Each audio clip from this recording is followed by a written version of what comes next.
हम बात किस पर कर रहे थे दोस्त? रिलेटिव प्रोनाउन पर हमारी बातचीत चल रही थी। और रिलेटिव प्रोनाउन में हमने यूज ऑफ दैट तक के कॉन्सेप्ट को पढ़ लिया था कि दैट का यूज कहां पर होगा, दैट का यूज कहां पर होगा, ये सारी बातें हमने पिछले सेशन में समझ ली थी बेटा। ठीक है, तो अब नया सेशन स्टार्ट होता है, अगली बात को हम पढ़ना स्टार्ट करेंगे। ठीक है, नई बात क्या है, नई चीज हम क्या पढ़ने जा रहे हैं? और नई चीज है जी कॉन्सेप्ट ऑफ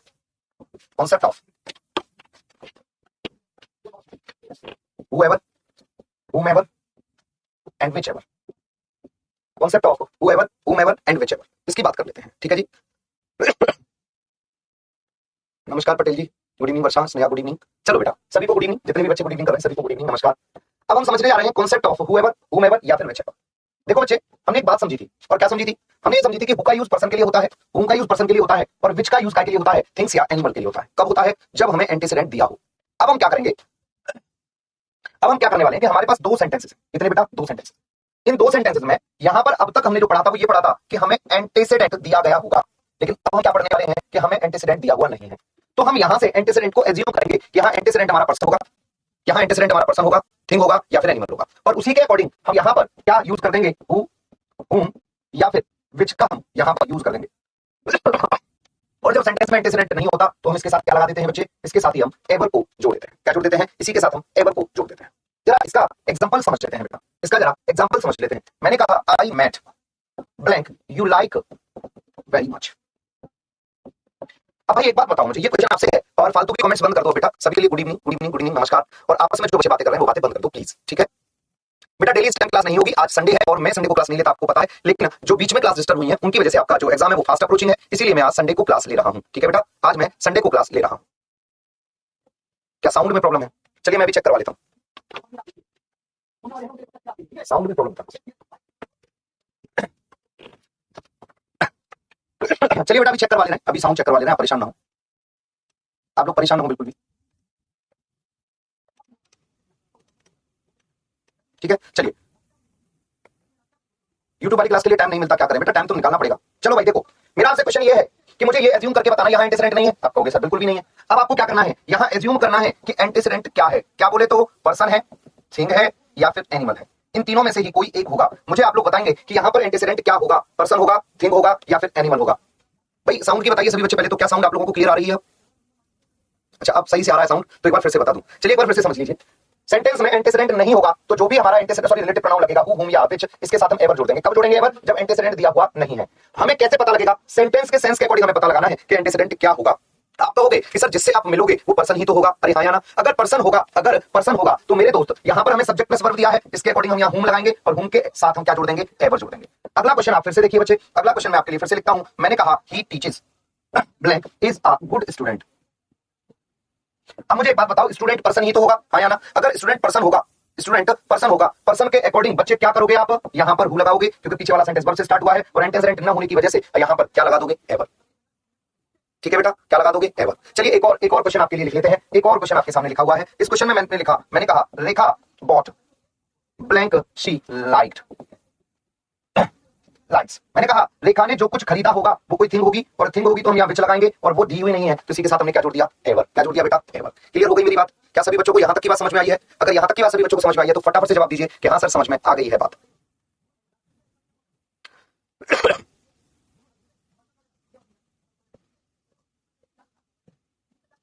क्या यहाँ तक की बात? बेटा शिवी आज ये संडे की क्लास की वजह से शाम को क्लास है, आपकी क्लास मॉर्निंग में 10 बजे से ही रहेगी। ठीक है, आज संडे है, मेरी क्लास इसलिए शाम को हुई है क्योंकि संडे में मैं क्लास लेता नहीं हूँ जनरली। ठीक है, तो आपकी जो 2-3 क्लास बीच में मिस हुई थी उसकी वजह से मैंने संडे में आज क्लास लगाई है, और कोशिश करूंगा कि ये दिक्कत खत्म कर दे, आज प्रोनाउन चैप्टर ही खत्म कर दे। चलिए यहाँ तक की बात समझ में आ गई है, तो इससे अगले कॉन्सेप्ट से मिलते हैं। और कॉन्सेप्ट ऑफ व्हाट को अगर हम समझेंगे, क्या का कॉन्सेप्ट ऑफ व्हाट को अब हम समझने जा रहे हैं कि व्हाट का यूज कहां पर करें। व्हाट का यूज कहां करते हैं मेरे बच्चे के? दो सेंटेंस हमको दिए हुए हैं, और इन सेंटेंस में जो एंटीसीडेंट है वो कोई स्टेटमेंट है। स्टेटमेंट ना कहकर मैं इसको एक मैटर भी कह सकता हूं, मैंने बोला तो बात, कोई बात है यहाँ पर। और अगर कोई बात है तो दोनों सेंटेंसेस को जोड़ने के लिए जो रिलेटिव प्रोनाउन हम यूज करेंगे वो क्या होगा बच्चे? व्हाट होगा। क्या होगा? व्हाट होगा। अब जरा गौर से समझे मेरी बात, जरा गौर से समझेंगे मेरी बात। मैंने सबसे पहला क्वेश्चन लिखा आपके लिए, मैंने कहा he told me a matter blank you wanted to know. मैंने कहा he told me a blank matter, मैंने कहा he told me a matter blank you wanted to know. उसने मुझे वो बात बताई, उसने मुझे वो बात बताई जो बात आप जानना चाहते हो। इसका मतलब एंटीसीडेंट हमारा क्या है बच्चे? मैटर। और अगर एंटीसीडेंट मैटर है तो कौन सा रिलेटिव प्रोनाउन यूज हो जाएगा बच्चे? व्हाट का हम यहां पर यूज कर देंगे। चलिए मैं एक और सेंटेंस आप लोगों के लिए लिखता हूं। मैंने कहा he said blank you want to know. उसने कहा, क्या कहा? जो आप सुनना चाहते हो। उसने वही कहा जो आप सुनना चाहते हो। इसका मतलब क्या हुआ मेरे दोस्त? इसका मतलब ये हुआ कि यहाँ पर जो भी कुछ उसने कहा होगा वो कोई बात ही तो होगी, और अगर बात होगी तो हम यहाँ पर वॉट लगा सकते हैं। क्या लगाएंगे बेटा? वॉट का यूज कर देंगे। क्या मेरी बात यहाँ तक क्लियर हो गई है? कोई दिक्कत परेशानी किसी को तो नहीं है?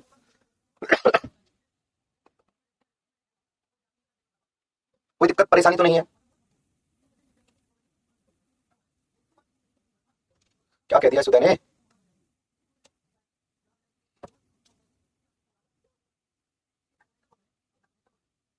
बेटा उदय चौहान कहां से लाते हो ऐसी खबरें? कहां से लाते हो ऐसी खबरें हैं? खतरनाक आदमी हो भाई तुम तो।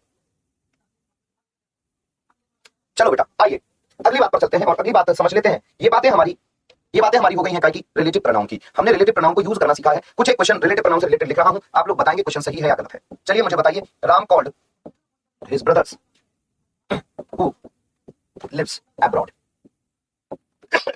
बताइए जी क्या दिक्कत है इस क्वेश्चन में? इस क्वेश्चन में क्या दिक्कत है बताएंगे आप सभी? अरे बेटा बातें बंद करो, जब होगा पेपर नोटिफिकेशन आएगा ऐसी अफवाहों पे ना जाएं आप लोग। जब तक क्लियर नोटिफिकेशन ना आए तब तक आप कोई किसी बात को ना माने, और जैसे ही नोटिफिकेशन आएगा सबसे पहले एग्जाम्पल यूट्यूब चैनल पर आपको बता देंगे विवेक सर। क्यों परेशान हो आप लोग इतने? ठीक है अभी आप फिलहाल क्वेश्चन पर कंसंट्रेट करो, क्योंकि क्वेश्चन इस बातों के चक्कर में ये क्वेश्चन को खो दोगे आप। मुझे बताइए इस क्वेश्चन में कोई दिक्कत तो नहीं है, कोई गलती तो नहीं है, और गलती है तो क्या है? गलती है तो ये क्या है? इस क्वेश्चन में कोई गलती तो नहीं है?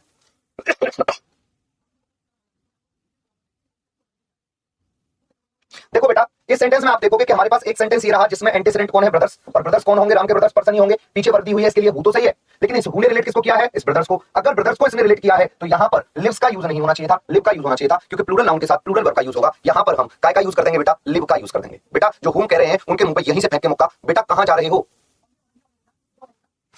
चलिए एक और क्वेश्चन लिखता हूं आपके लिए, बताइएगा इसका आंसर क्या है।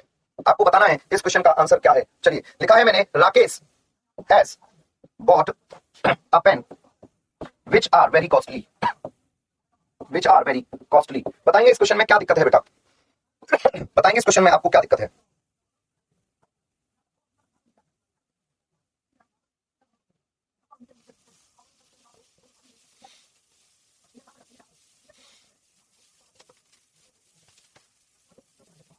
बिल्कुल सही है, बहुत सारे बच्चों के आंसर आना स्टार्ट हो गए। भैया ये पेन है और पेन के लिए विच सही है, और इसके बाद दी हुई है वर्ब, इसका मतलब ये विच सब्जेक्ट है, और सब्जेक्ट है तो अब पेन के अकॉर्डिंग यहाँ आर नहीं इज का यूज कर दिया जाएगा। काय का यूज? इज का यूज कर दिया जाएगा। क्लियर हो गई मेरी बात? चलिए अब एक क्वेश्चन और मैं आपको बताता हूं, और बेटा वो क्वेश्चन इतना इंपॉर्टेंट है रिलेटिव प्रोनाउन के अकॉर्डिंग, बहुत ज्यादा इंपॉर्टेंट क्वेश्चन है वो, बहुत ही ज्यादा इंपॉर्टेंट क्वेश्चन है।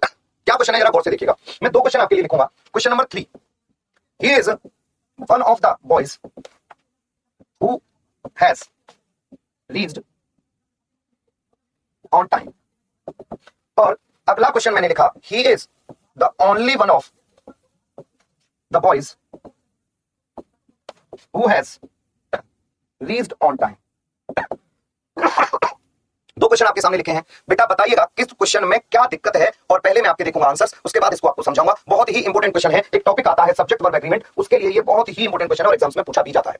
तो आप लोगों को बताना है कि दिक्कत क्या है। मैंने कहा he is one of the boys who has reached on time.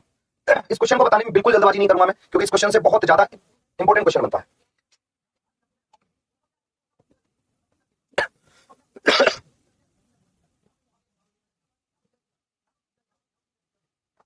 देखो बेटा समझो इस बात को, कमेंट्स बंद कर दो और समझो। एक प्रोनाउन पढ़ाऊंगा मैं, डिस्ट्रीब्यूटिव प्रोनाउन, उसमें बताऊंगा कि वन ऑफ के बाद आने वाला नाउन या फिर प्रोनाउन, वन ऑफ के बाद आने वाला नाउन या फिर प्रोनाउन प्लूरल होता है, लेकिन इसके साथ लगने वाली वर्ब सिंगुलर होती है। वन ऑफ के बाद आने वाला नाउन या प्रोनाउन प्लूरल होता है, लेकिन इसके साथ लगने वाली वर्ब सिंगुलर होती है। क्लियर है मेरी बात? अब मैंने आपसे यहां पर क्या कहा? अब मैंने आपसे यहां पर क्या कहा कि वन ऑफ के बाद नाउन या प्रोनाउन प्लूरल वर्ब सिंगुलर, लेकिन आप यहीं पर एक और बात को समझेंगे, आप यहीं पर एक और बात को समझेंगे और एक और बात को समझेंगे। अगर इसी के तुरंत बाद, इस नाउन या तुरंत प्रोनाउन के तुरंत बाद कोई भी रिलेटिव प्रोनाउन यूज होता है सब्जेक्ट की तरह, कोई भी रिलेटिव प्रोनाउन यूज होता है, जैसे मान लीजिए हु या फिर विच। विच कब आएगा? जब यहां थिंग या एनिमल होगा। हु कब आएगा? जब यहां पर्सन होगा। तो इसके बाद वर्ब कैसी लगेगी? प्लूरल वर्ब लगेगी। क्यों लगेगी? क्योंकि रिलेटिव प्रोनाउन से जस्ट पहले आने वाले नाउन या प्रोनाउन के अकॉर्डिंग वर्ब का यूज किया जाता है। यहां रिलेटिव प्रोनाउन नहीं था तो सिंगुलर वर्ब यूज करी, लेकिन रिलेटिव प्रोनाउन हु या विच आता है तो इस नाउन या प्रोनाउन के अकॉर्डिंग प्लूरल वर्ब लगेगी। लेकिन बच्चे यहां पर रिलेटिव प्रोनाउन आए और इस द वन से पहले क्या लगा मिलता है आपको? The only. और आप जानते हैं कि द ओनली लगने पर रिलेटिव प्रोनाउन सिर्फ और सिर्फ दैट लगता है। ये दैट क्यों लगा? क्योंकि यहां पर आया है द ओनली। क्या आया है? The only. और द ओनली बता रहा है हमें एक के बारे में, इसीलिए इसके साथ लगने वाली वर्ब सिंगुलर वर्ब होगी। एक बार फिर से सारी बातों को समझेंगे, एक बार फिर से सारी बातों को समझेंगे, फिर ध्यान देंगे। क्या कहा मैंने? मैंने कहा कि अगर वन ऑफ सिंपल आता है तो उसके बाद आने वाला नाउन या प्रोनाउन प्लूरल होगा, वर्ब इसकी सिंगुलर होगी। लेकिन अगर यहां पर हु या विच आता है, वन ऑफ द नाउन या प्रोनाउन प्लूरल के बाद हु या विच आता है तो वर्ब प्लूरल लगेगी। लेकिन इस वन से पहले द ओनली आ जाए तो रिलेटिव प्रोनाउन केवल दैट लगेगा और वर्ब सिंगुलर लगेगी। जरा आइए बेटा जी क्वेश्चन पर। क्वेश्चन क्या कहता है? क्वेश्चन क्या कहता है जरा ध्यान से समझें। मैंने कहा क्या इस वन ऑफ द नाउन या प्रोनाउन आया है? आप कहोगे आया है। क्या इससे पहले द ओनली आया है? नहीं आया। तो बॉयज के अकॉर्डिंग हु सही है, लेकिन यहां हैज यूज ना होकर के हम क्या यूज करेंगे बेटा? है। क्या यूज करेंगे? है। मैंने यहां अगली बात बताई, क्या बताई आपको कि वन ऑफ से पहले क्या लग रहा है? The only. और अगर यहां द ओनली लग रहा है तो यहां पर रिलेटिव प्रोनाउन दैट लगेगा और वर्ब कैसी लगेगी? सिंगुलर। बोलो बात समझ में आई कि नहीं आई?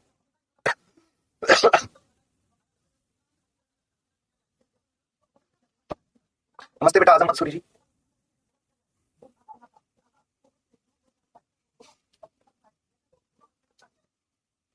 यहां तक की बात आप लोगों को समझ में आई हो तो जल्दी से बताइए फटाफट से।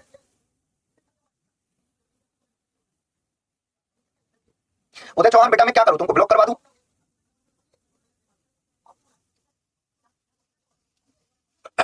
चलिए बेटा इससे, ओहो ये क्या हो गया भाई?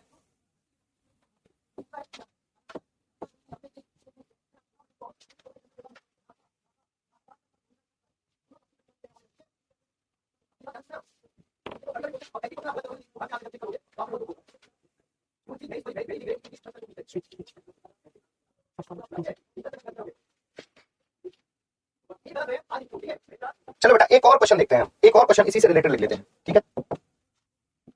शी इज, या मैंने कहा इट इज,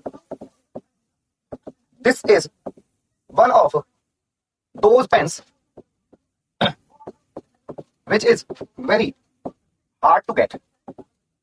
और मैंने दूसरा क्वेश्चन लिखा this is the only one of those pens which is very hard to get, which is very hard to get।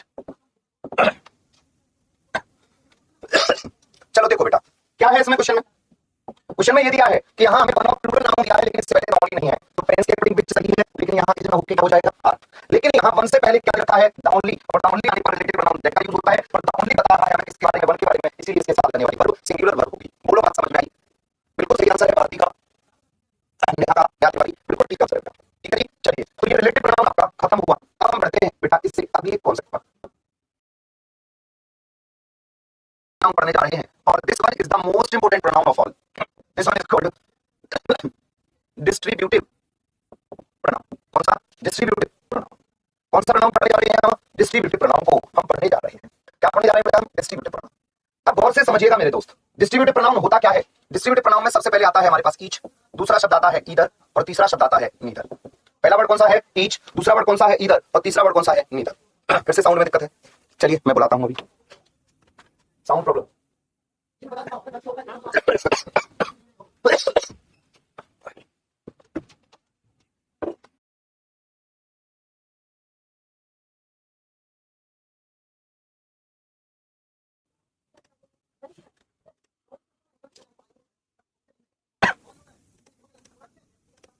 हाँ बेटा अब देखो चेक करो, साउंड अब ठीक होगी, ठीक है अब साउंड ठीक होगी। चलिए देखिए मैंने कहा डिस्ट्रीब्यूटिव प्रोनाउन में आने वाले प्रोनाउंस हमारे पास तीन हैं, एक ईच, एक आइदर और दूसरा नाइदर। ईदर और नीदर भी इनको बोला जा सकता है। अब बेटा गौर करते हैं तो आपको यहां से एक बात समझ में आएगी कि जो ईच है वो बात करता है हमसे एक की, आउट ऑफ मैनी, बहुत सारे नाउन या प्रोनाउंस में से कोई एक। जबकि ईदर क्या बात करता है? एक की, आउट ऑफ टू, कितने में से? दो में से कोई एक। जबकि नाइदर की अगर हम बात करें तो ये एक की भी बात नहीं करता, कितने में से? आउट ऑफ टू, कितने में से? आउट ऑफ टू, यानी दो में से एक की भी बात नहीं करता। कौन? नाइदर। मैंने क्या बताया फिर से सुनिए, डिस्ट्रीब्यूटिव प्रोनाउन में तीन बेसिक प्रोनाउन आए, ईच, आइदर और नाइदर। ईच का मतलब है कोई एक चीज है ज्यादा में से, आइदर का मतलब है कोई एक चीज दो में से, और नाइदर का मतलब है एक भी नहीं दो में से। मैंने कहा दो में से एक लड़का बुद्धिमान है, इसका मतलब हम क्या लिखेंगे? Either of boys. क्या लिखेंगे बेटा? Either of boys. और मैंने कहा दो में से कोई लड़का बुद्धिमान नहीं है, इसका मतलब नीदर ऑफ बॉयज। ठीक है, मैंने कहा इन लड़कों में से सभी एक एक करके, ये बताता है हमको ईच के बारे में। ठीक है, अब यहां पर ध्यान से सुने तो बात यह आती है कि ऑफ हमारे पास क्या है? प्रीपोजिशन, और प्रीपोजिशन के बाद ये दो या ज्यादा आ रहे हैं तो ये क्या हो गए बेटा? प्लूरल। लेकिन प्रीपोजिशन के बाद आने वाला केस ऑब्जेक्टिव केस होता है, ये बात हमने पर्सनल प्रोनाउन में पढ़ी थी। यानी प्रीपोजिशन के बाद ऑब्जेक्टिव केस, तो सब्जेक्ट हमारे पास क्या रहा? एक या एक भी नहीं, इसका मतलब कैसा सब्जेक्ट रहेगा? Singular subject. अब यहां से बात समझ में आती है कि अगर हमें किसी भी सेंटेंस में ईच, आइदर या फिर नाइदर के बाद क्या लिखा मिलता है? ऑफ, तो इसके बाद आने वाला नाउन या फिर आने वाला प्रोनाउन हमेशा कैसा रहेगा? हमेशा रहेगा बेटा प्लूरल, और इसके साथ वर्ब कैसी रहेगी? सिंगुलर वर्ब इसके साथ यूज होगी। क्यों यूज होगी सिंगुलर वर्ब? क्योंकि ये ऑफ प्रीपोजिशन है, तो ये वाला नाउन या प्रोनाउन प्लूरल रहा, तो सिंगुलर सब्जेक्ट के अकॉर्डिंग सिंगुलर वर्ब। अब बात आती है पजेसिव केस की, तो possessive case is used according to the singular form of noun or pronoun, singular form of noun or pronoun, noun or pronoun used after of के बाद use हुए noun या प्रोनाउन के सिंगुलर के according, singular के according क्या होता है, क्या होता है बेटा, सिंगुलर के अकॉर्डिंग पॉजेसिव केस यूज किया जाता है। जरा इस बात को एग्जांपल के थ्रू समझेंगे। मैंने सबसे पहला एग्जांपल आपके लिए लिखा और एग्जांपल में मैंने लिखा ईच ऑफ बॉय या फिर बॉयज इज या फिर आर डूइंग, इज या फिर देयर वर्क। दूसरा क्वेश्चन लिखा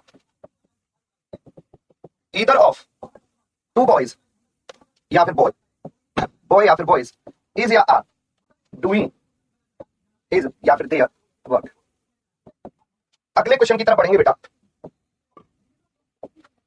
अगले क्वेश्चन की तरफ बढ़ेंगे और मैंने लिखा ईदर ऑफ गर्ल या फिर गर्ल्स हैज या हैव वॉज्ड इज हर या फिर देयर क्लॉथ्स। मैंने 3 क्वेश्चन आपके लिए लिखे हैं, ठीक है। मैंने 3 क्वेश्चन आपके लिए लिखे, जरा गौर से समझिएगा। अगर बेटा मैं आपसे ये कहता हूं कि मुझे इतने पार्ट की मीनिंग बताओ तो आप कहोगे सर लड़के हैं ज्यादा और ज्यादा में से कोई एक, हाँ या ना। इसका मतलब यहां पर बॉय कहना गलत है, बॉयज कहना सही है। अब ये प्रीपोजिशन तो इसके बाद आने वाला केस ऑब्जेक्टिव केस, तो सब्जेक्ट केस वर्ब कैसी लगेगी, सिंगुलर। और अब पॉजेसिव केस की बात आती है तो जो भी नाउन या प्रोनाउन यहां दिया है उसके सिंगुलर के अकॉर्डिंग यूज करेंगे। इसका मतलब क्या हुआ, इसका मतलब ये हुआ बेटा कि बॉयज का सिंगुलर बॉय हुआ और इसका प्रोनाउन बनेगा ही, और ही के अकॉर्डिंग हम क्या लगा देंगे, यहां पर हिज लगा देंगे, न कि देयर। क्या लगाएंगे, हिज का यूज करेंगे, न कि देयर का। क्लियर है मेरी बात, क्लियर है मेरी बात। पहले क्वेश्चन के बारे में बताओ क्या मेरी बात पहले क्वेश्चन में क्लियर है।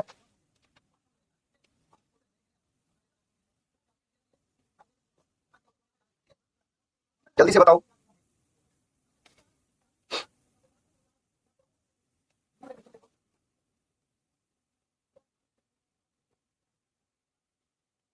ये बताइए समझ में आया या नहीं आया, आंसर मत दिया करिए। ये बैच मुझे इतना गंदा लगता है इसी बात से, मैं पूछता कुछ और बताते तुम लोग कुछ हो, फिर बाद में समझ में नहीं आएगा, फिर मुझसे ये मत कहना कि समझाया नहीं आपने सही से। फालतू की बातें करते रहेंगे। ये सुजीत वर्मा मुक्के के मारे ना बाहर फेंक दूंगा बेटा तुझे यहां से, नालायक कहीं का। क्लियर है, बहुत बढ़िया। अगले क्वेश्चन पर आओ। अगला क्वेश्चन है इधर, कहने का मतलब ये नाउन 2 होंगे और जब 2 होंगे तो बॉय कहना गलत है, और 2 में से कोई एक लड़का यानी कि इज न कि आर, और लड़के के अकॉर्डिंग फिर से हिज कहोगे न कि देयर। अब अगला क्वेश्चन समझिए। अगला क्वेश्चन ये कहता है कि ईदर ऑफ गर्ल्स, इसका मतलब लड़कियां, चाहे 2 लिखा हो या ना लिखा हो, ईदर अगर लग रहा है तो यहाँ के नाउन्स कितने हैं, 2। अगर 2 है तो गर्ल न कहकर के गर्ल्स, और गर्ल्स के अकॉर्डिंग हैज, और यहाँ पर हर कहना सही होगा, हिज और देयर गलत हुआ। बोलो बेटा बात समझ में आई कि नहीं आई। बताओ बेटा यहां तक की बात समझ में आई कि नहीं आई।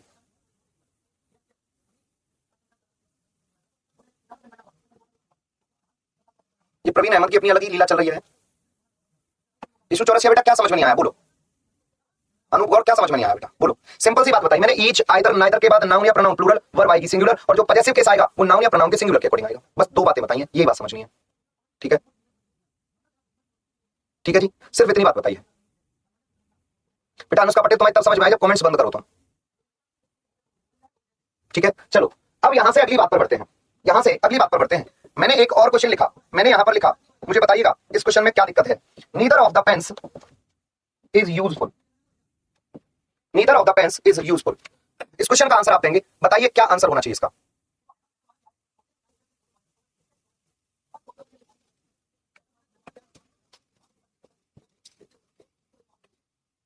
हाँ चलो विश्वकर्मा बेटा, तीनों में वर्ब सिंगुलर लगेगी।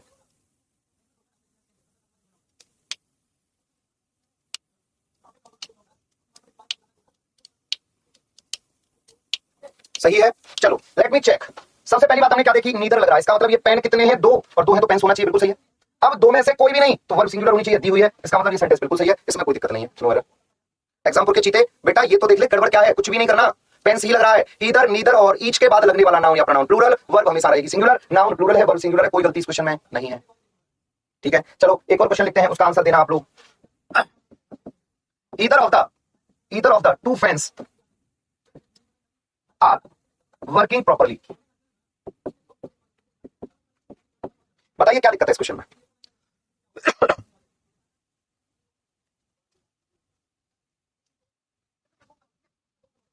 बताओ बेटा क्या दिक्कत है इस क्वेश्चन में।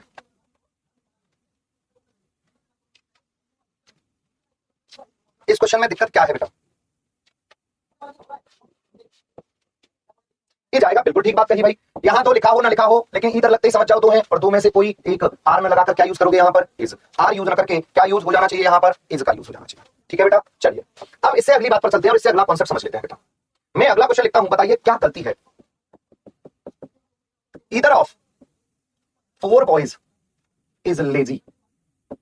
और इससे अगला क्वेश्चन लिखता हूं मैंने लिखा neither of 3 tables is useful. महारानी बेटा रुक जा, सब बताऊंगा बेटा, थोड़ा सा तो रुको, सब्र करो, जो पढ़ा रहा हूं उसको पढ़ नहीं रहे हो तुम लोग।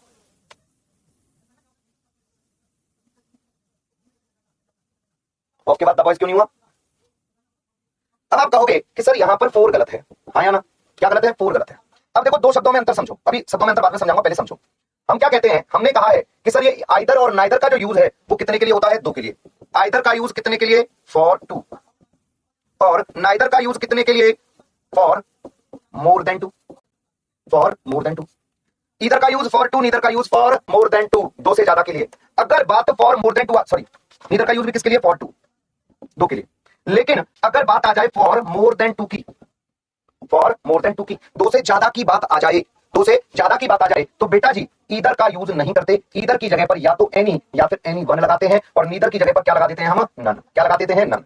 अब बेटा जी एक और बात सुनो, एनी का यूज पर्सन के लिए भी हो सकता है और अदर देन पर्सन के लिए भी हो सकता है।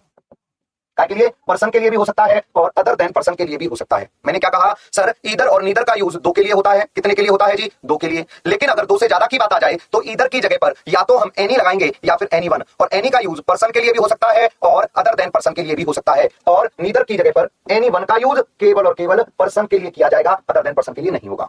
अब आइए बेटा क्वेश्चन पर, कितने लड़के हैं, 4, और 4 में से कोई एक, तो आइदर को हटाकर हम एनी भी लगा सकते हैं और एनी वन भी, क्योंकि यहां पर है बॉयज, बोले तो लड़के। कौन है यहां पर, लड़के। लेकिन अगले क्वेश्चन पर चलो, नीदर ऑफ द 3 टेबल्स, 3 है तो यहां से नीदर को हटाओ और नन का यूज कर दो। क्या आएगा, नन का यूज कर दो। ठीक है, चलो बेटा, हाँ आर्टिकल नहीं लगाएगा, लगा लीजिए आप, ठीक है। बोलो बेटा इतनी बात समझ में आई कि नहीं आई।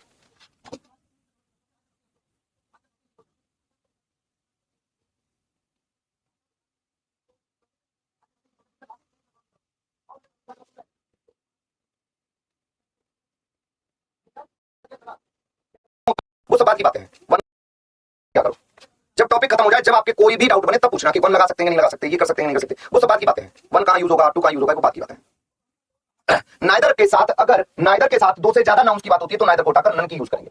ठीक है पटेल साहब, आगे बढ़ते हैं बेटा। अब चलते हैं इससे अगली बात पर।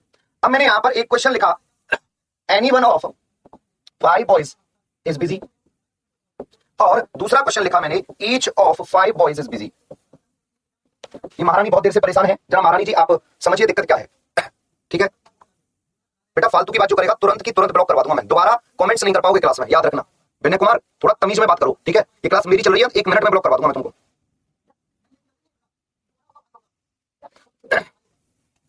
अब सुनो ध्यान से, यहां ये 2 क्वेश्चन है, और 2 क्वेश्चन में यहां पर तो है एनी वन ऑफ 5 बॉयज, ये भी सही है, और ईच ऑफ 5 बॉयज है, ये भी सही है, और इन दोनों क्वेश्चन में क्या डिफरेंस है वो समझो। एनी वन ऑफ 5 बॉयज कहता है कि 5 लड़के हैं और उनमें से सिर्फ कोई एक बिजी है, 4 बिजी नहीं है। लेकिन मैंने कहा each of 5 boys is busy, तो पांचों के पांचों लड़के बिजी हैं, लेकिन अपने अपने काम में अलग अलग। जब एनिया एनिमल लगे, जब एनिया एनिमल लगे तो कहने का मतलब है जितने भी लोग हैं उनमें से कोई एक, और एवरी सॉरी ईच की बात करूं तो जितने हैं वो सब के सब, लेकिन अपना अलग अलग अलग अलग। ठीक है, बात समझ में आई। चलिए अगले क्वेश्चन की तरफ चलते हैं और अगला पार्ट समझ लेते हैं, और वो क्या बात है जरा गौर फरमाइएगा दोस्त, जरा क्या बात है गौर फरमाइएगा। मैंने आपके लिए एक क्वेश्चन लिखा, मैंने कहा either of the boys is walking, और दूसरा क्वेश्चन इसी की जगह लिख देता हूं मैं, इसी की जगह एक क्वेश्चन और लिख देता हूं, और यहां पर मैंने लिख दिया टुगेदर। क्या लिख दिया बेटा, टुगेदर। बताओ कौन सा क्वेश्चन सही है और कौन सा क्वेश्चन गलत है, और गलत है तो क्यों गलत है।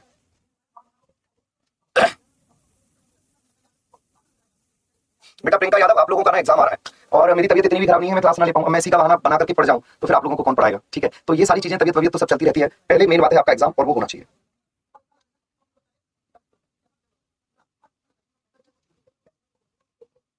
ऋषभ यादव नो कमेंट्स, किसी का नाम लेकर के आप कमेंट्स नहीं करेंगे।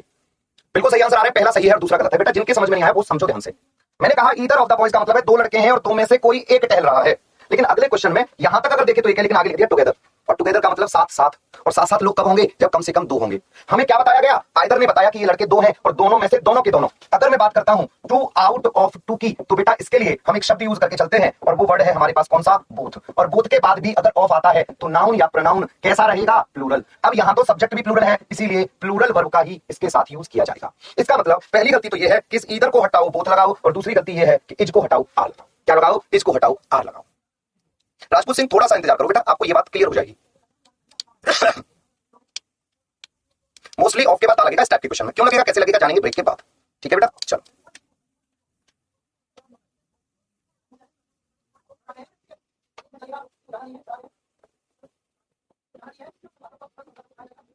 चलिए इससे अगली बात पर आते हैं।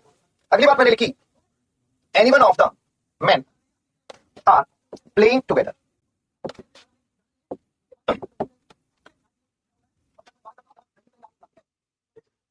अब देखो बेटा, यहां पर एनी वन ऑफ मैन कहने का मतलब है ये आदमी दो से ज्यादा है और दो से ज्यादा में से कोई एक। यहां तक तो बात ठीक थी, लेकिन टुगेदर लगते ही साथ साथ हो गई। इसका मतलब दो से ज्यादा जितने लोग हैं वो सब एक साथ। अगर बात होती है more than two, out of more than two, दो से ज्यादा में से जितने वो हैं सब के सब, तो इसके लिए हम ऑल का यूज करते हैं, और ऑल के बाद भी ऑफ नाउन या प्रोनाउन प्लूरल लगेगा, और इसके साथ भी वर्ब कैसी लगेगी, प्लूरल। इसका मतलब यहाँ एनी वन हटाकर हम ऑल लगा देंगे और वर्ब ऑलरेडी प्लूरल है। बोलो क्या यहां तक की बात समझ में आ गई सभी बच्चों को? क्या यहां तक की बात सभी बच्चों को समझ में आ गई है?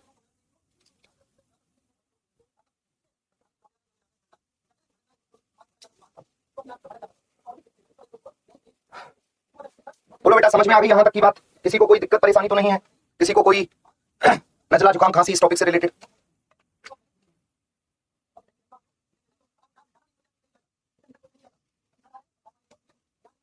ठीक है चलिए, सभी की समझ में आ गया है। तो अब इस अगले टॉपिक पर बढ़ते हैं। डिस्ट्रीब्यूटिव प्रोनाउन हमारा समाप्त हुआ।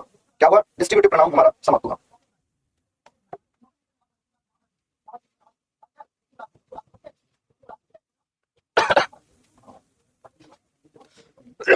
चलिए अगले प्रोनाउन पर चलते हैं, और इस प्रोनाउन का जो नाम है वो है बेटा इंडेफिनिट प्रोनाउन। कौन सा? Indefinite pronoun.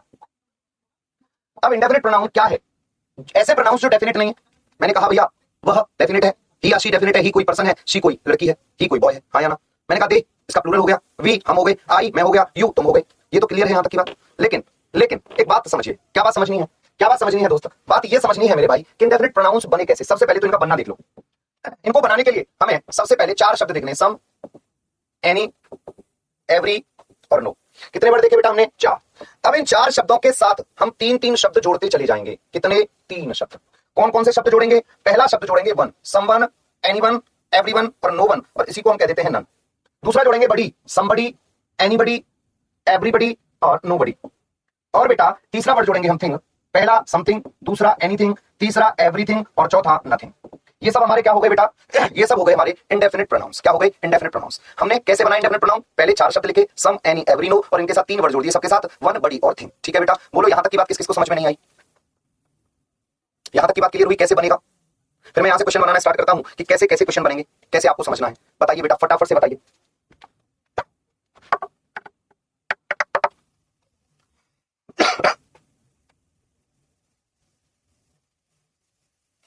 क्लियर है? चलिए अब यहां से सबसे पहला क्वेश्चन समझिए कि ये जितने भी प्रोनाउंस हैं ये सारे के सारे प्रोनाउंस सिंगुलर होते हैं, इसीलिए अगर ये सब्जेक्ट का काम करें तो इनके साथ लगने वाली वर्ब कैसी होगी? सिंगुलर वर्ब होगी।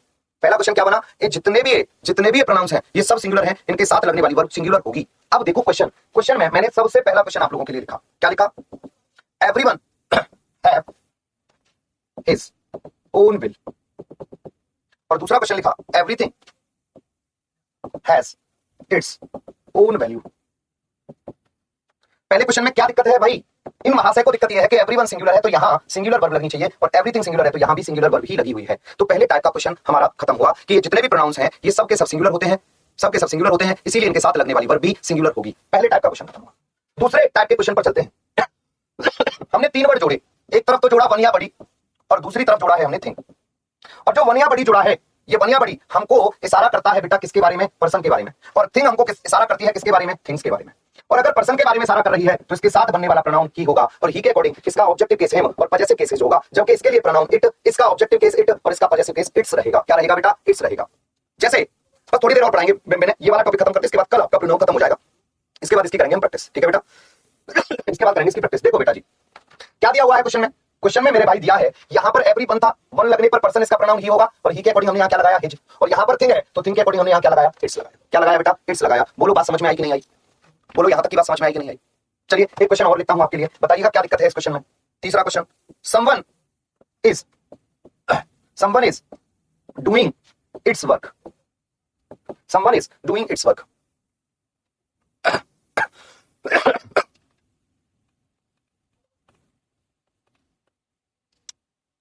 अब आप इस क्वेश्चन में कहोगे कि सर समवन में लग रहा है वन, पर वन लगने पर पहली बात तो सिंगुलर वर्ब, और वन लगने पर ये पर्सन हुआ, तो यहां इट्स नहीं हिज का यूज होगा। क्या का यूज, हिज का यूज होगा।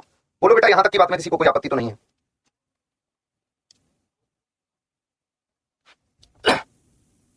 ठीक है, बहुत बढ़िया। इट्स गलत है, हिज का यूज होगा, बिल्कुल ठीक है बेटा। दूसरे तरीके का क्वेश्चन समझ में आया। अब हम इसके थर्ड टाइप के क्वेश्चन से मिल लेते हैं, इसके थर्ड टाइप के क्वेश्चन से मिल लेते हैं। थर्ड टाइप का क्वेश्चन क्या कहता है कि सर जो सम और एवरी वाले वर्ड हैं, सम के साथ जो वर्ड जुड़े होंगे और एवरी के साथ जो वर्ड जुड़े होंगे, इन दोनों का यूज पॉजिटिव सेंटेंस में होगा। कैसे सेंटेंस में होगा, पॉजिटिव में। जबकि सर जिनके लास्ट, जिनमें एनी वाले जो वर्ड हैं, एनी वाले जो वर्ड हैं, इसका यूज कैसे सेंटेंस में होगा, नेगेटिव सेंटेंस में होगा। क्या में होगा, नेगेटिव सेंटेंस में होगा। अब देखो कैसे। मैंने यहां पर आपके लिए क्वेश्चन लिखा, और क्वेश्चन में मैंने लिखा someone is not calling you, someone is not calling you. और जो दूसरा क्वेश्चन लिखा वो मैंने क्या लिखा बेटा, anyone is calling you, anyone is calling you. मैं आपसे पूछना चाहता हूं कि जो क्वेश्चन नंबर 1 है, इसमें सेंटेंस बताइएगा आप कि सेंटेंस कैसा है, पॉजिटिव है या फिर नेगेटिव है। कैसा क्वेश्चन है आप लोग बताइएगा फटाफट। एग्जाम्पल का चीता बेटा, क्लास ये टॉपिक खत्म होगा तब तक चलेगी 10 मिनट या फिर 15 मिनट लास्ट, ठीक है।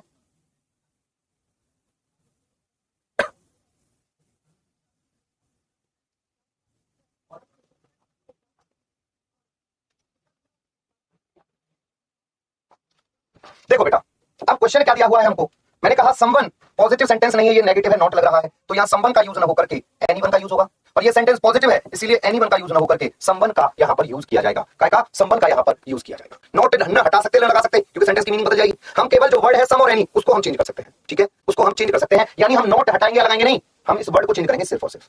क्लियर है बात। चलो एक और क्वेश्चन लिखता हूं, इससे आपको क्लियर हो जाएगी। मैंने कहा जी everyone has not finished his work, everyone has not finished his work। किसका कमेंट निकल गया गुस्से वाला, क्या कह रहा बच्चे।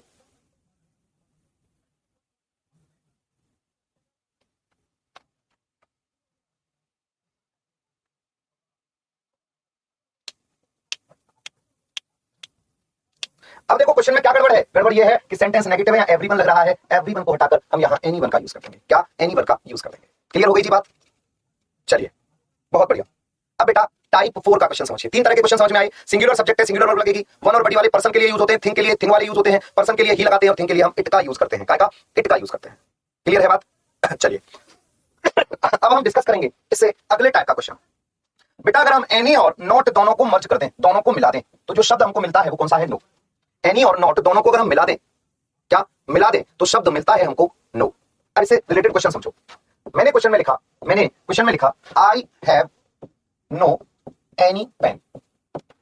अब आप कहोगे कि सर इस एनी के, सॉरी नो के अंदर एनी भी मिला हुआ है और नॉट भी मिला हुआ है, तो जब दोनों चीजें इसमें है तो हमें एनी दोबारा लिखने की कोई जरूरत नहीं है। एनी को हमें लिखने की जरूरत नहीं है, क्योंकि सर नो के अंदर एनी और नॉट दोनों चीजें मिली हुई हैं। हाँ या ना। मैं अगला क्वेश्चन लिख देता हूं। मैंने लिखा I have blank any pen. अब आपके पास ऑप्शन नंबर ए है नॉट और ऑप्शन नंबर बी है नो। बेटा अगर देखो तो नो में तो एनी लगा हुआ है, तो नो अगर आएगा तो एनी नहीं आएगा, जबकि एनी है तो अब हम यहां पर क्या यूज कर देंगे, नॉट। क्या यूज कर देंगे, नॉट। ठीक है बेटा, बस 5 मिनट का टॉपिक और बचा है, इसको और समझ लो। जो नहीं देखेंगे वो बाद में रिकॉर्डिंग देख लेना, लेकिन मैं इस टॉपिक को खत्म करके ही आपका सांस लूंगा, ठीक है, क्योंकि कल मुझे हर हालत में प्रोनाउन आपका खत्म करना है। सुबह 10 बजे से 11 बजे की क्लास में आपका प्रोनाउन खत्म हो जाएगा, ठीक है। चलिए अब मैं यहां पर आपको एक बात बताता हूं कि अगर मैं एनी वन के साथ नॉट मिलाऊं, तो बेटा एनी और नॉट मिलकर के क्या बने, नो, और ये बन गया वन। अब मैंने कहा एनी बड़ी के साथ अगर मैं नॉट मिलाऊं, तो एनी और नॉट दोनों मिलकर के बन गए नो, क्या बचा, बड़ी, तो हमने बना दिया नो बड़ी।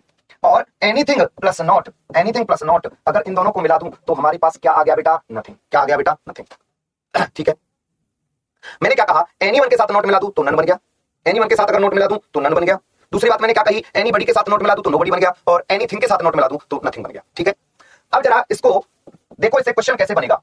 मैंने कहा nobody is not going anywhere, पहली बात तो ये है कि सर यहां पर नोबडी आ रहा है तो नॉट इसमें ऑलरेडी मिला हुआ है ना, नॉट मिला हुआ है तो इसे नॉट हटा देंगे और सेंटेंस है नेगेटिव, एनी तब आएगा जब नॉट आएगा, और जब हमने नॉट हटा ही दिया तो सर इस एनीवेयर को हटा करके भी हम क्या कर देंगे, नोवेयर, क्या कर देंगे, नोवेयर। लेकिन ये क्वेश्चन हमने तब किया जब हमारे पास चॉइस है कितने भी हटाओ कितने भी लगाओ, लेकिन यही क्वेश्चन अगर हमको दिया होता nobody is not going anywhere, going anywhere, बेटा जी अगर आप यहां से नॉट हटाओगे तो आपको नोवेयर करना पड़ेगा, लेकिन सर अगर यहां से मैं इस नोबडी को हटा करके एनीबडी कर दूं तो बात सही हो गई कि नहीं, क्योंकि गलती तो सिर्फ हम एक ही पार्ट में लगा सकते हैं, एक ही पार्ट में गलती कर सकते हैं, दो में नहीं कर सकते, इसीलिए हमें यहां एनीबडी प्लस नॉट। ठीक है भाई, अब यही क्वेश्चन तीसरे फॉर्मेट में पूछा जा सकता है, क्या, नॉट गोइंग एनीवेयर, और अब आपसे एग्जाम ने आपसे पूछा कि बेटा जी इसका कोई इंप्रूवमेंट दे सकते हो आप, तो आप कहोगे इन दोनों को मिला दो और क्या लिख दो, गोइंग नोवेयर, क्या कर दो, गोइंग नोवेयर। समझ में आ गई बात, समझ में आई बात, बोलो। ठीक है बच्चे,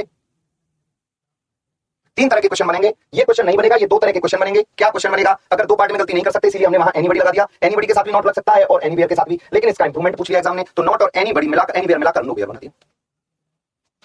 क्लियर है, बिल्कुल सही आंसर है जूही खान, समझ में आ गया सभी के, बहुत बढ़िया, बहुत बढ़िया बेटा, बहुत बढ़िया।